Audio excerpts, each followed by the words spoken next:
आमच्या जीवनातल्या वेदना, आमच्या जीवनातल्या ज्या कळा होत्या सर्व निघून गेल्या.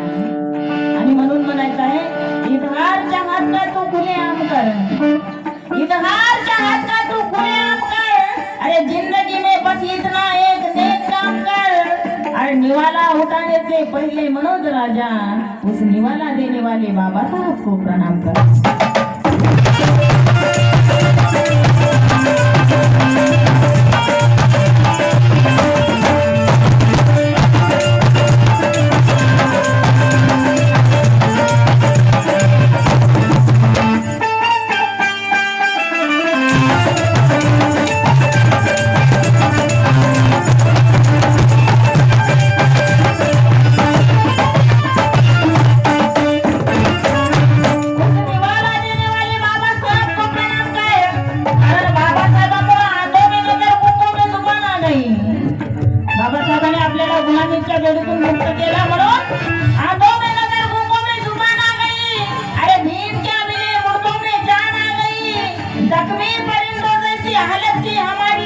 मेरे भीम ने जाल फूकी तो उड़ान आ गई.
हे मानवा